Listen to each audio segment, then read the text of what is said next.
द्वितीय सेमेस्टर के सभी छात्रों को मेरा नमस्कार। आज हम द्वितीय सेमेस्टर के कोर पेपर वर्तमान भारतीय समाज एवं प्राथमिक शिक्षा के बारे में कुछ टॉपिकों पर चर्चा करेंगे।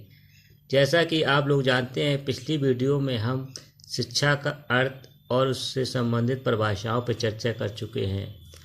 आज हम शिक्षा के उद्देश्य के बारे में चर्चा करेंगे। शिक्षा के उद्देश्य में जैसे पहले पॉइंट है सर्वांगीण व्यक्तित्व का विकास। तो सर्वांगीण व्यक्तित्व का विकास कैसे होता है?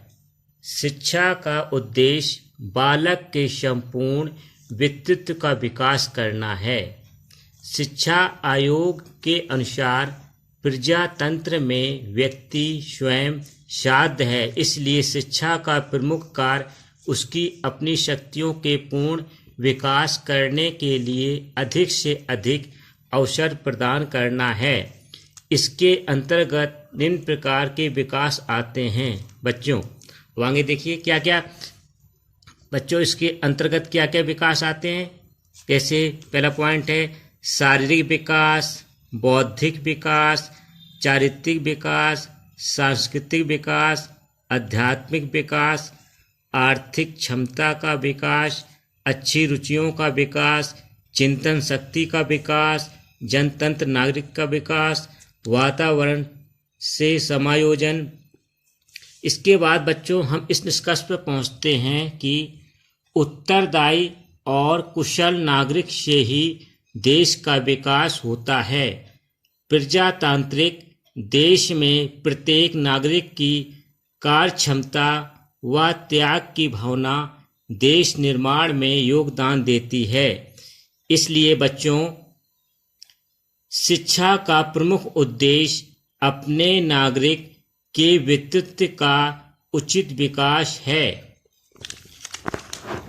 इसके बाद अगला पॉइंट है समाजवादी समाज की स्थापना।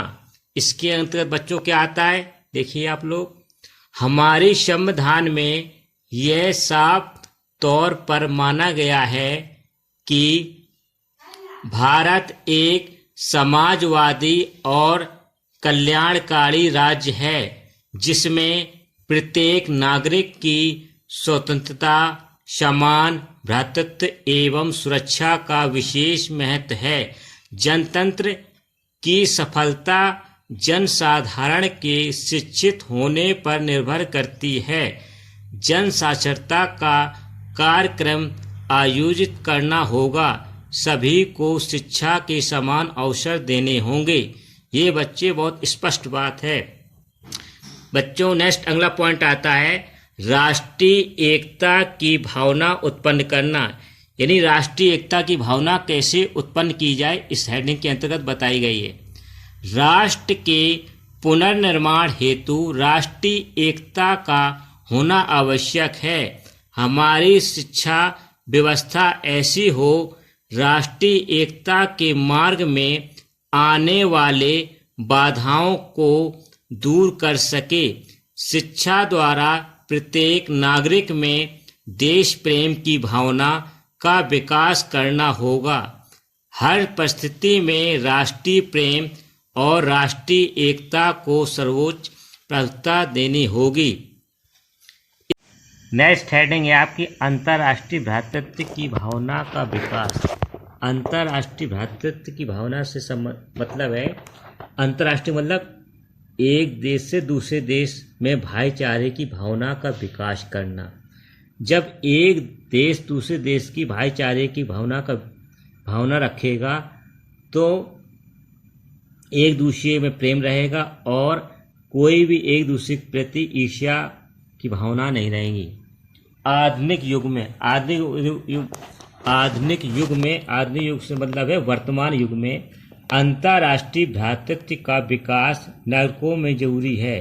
किसी एक देश पर घटित होने वाली घटना का प्रभाव समस्त देशों पर पड़ता है।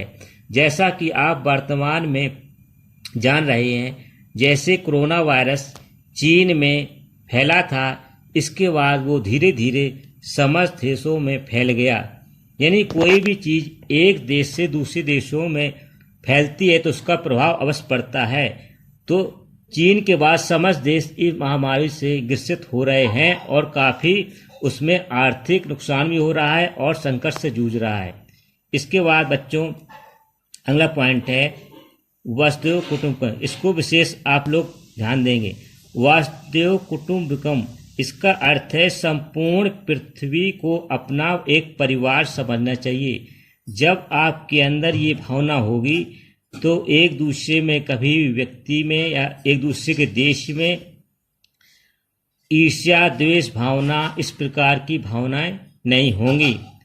वसुधैव कुटुंबकम की भावना से ही विश्व में होने वाले युद्धों और खून खराबों को रोका जा सकता है। अतः शिक्षा के उद्देश्यों में अंतर्राष्ट्रीय भ्रातृत्व की भावना का विकास होना चाहिए। नेक्स्ट हेडिंग है आपकी सांप्रदायिकता एवं आतंकवाद का अंत। सांप्रदायिकता से अर्थ है किसी जाति धर्म के आधार पर सांप्रदायिक दंगे इस प्रकार के व्यक्ति को नहीं करना चाहिए। और आतंकवाद से अर्थ ये होता है कोई व्यक्ति अपने जरूरतों को पूरा करने के लिए जब व्यक्ति किसी गलत रास्ते पर चलता है तो ये आगे चलकर एक आतंक का रूप धारण कर लेता है और आगे चलकर ये आतंकवाद रूप हो जाता है। शिक्षा का उद्देश्य जाति और समुदाय से ऊपर उठकर देश की एकता बनाए रखनी होगी।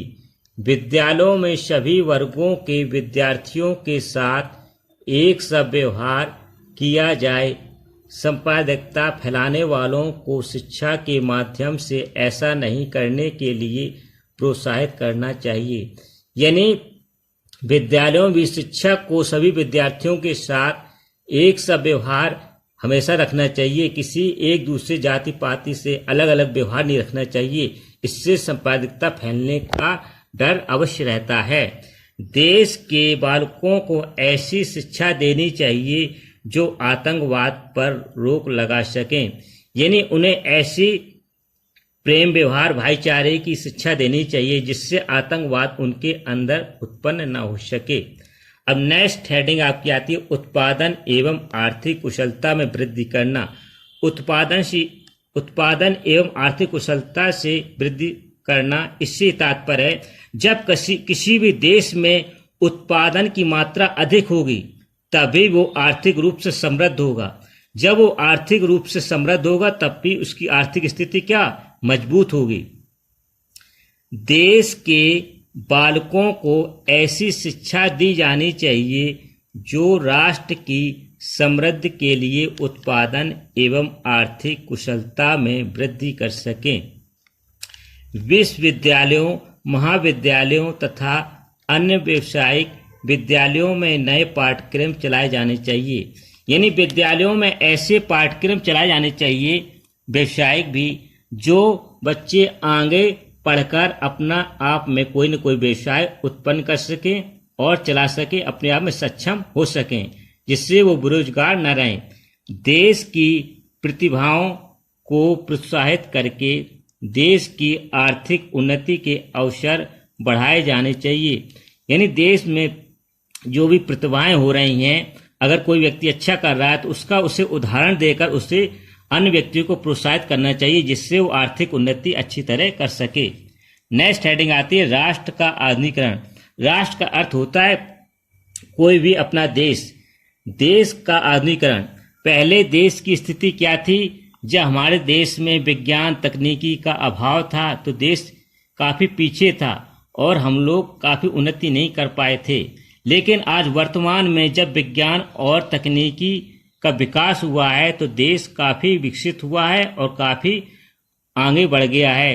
इसके अंतर्गत फिर मोबाइल क्षेत्र, कंप्यूटर क्षेत्र में काफ़ी तरक्की कर ली है।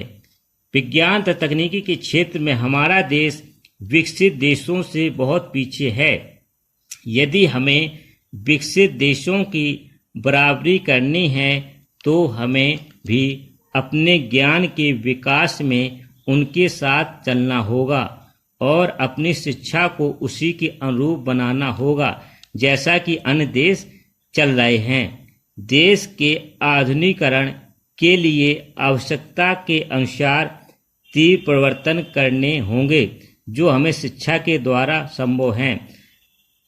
कोई भी आवश्यकता है, देश के आधुनिकीकरण के लिए आवश्यकता के अनुसार तीव्र परिवर्तन करने होंगे। इसका मतलब ये है, अगर हम तेजी से परिवर्तन नहीं करेंगे शिक्षा के द्वारा तो हमारा देश पीछे हो जाएगा। इस प्रकार जो परिवर्तन वर्तमान में हो रहा है उसके अनुसार हमें करना होगा। शिक्षा के माध्यम से सभी हमारे राष्ट्र की उन्नति संभव है।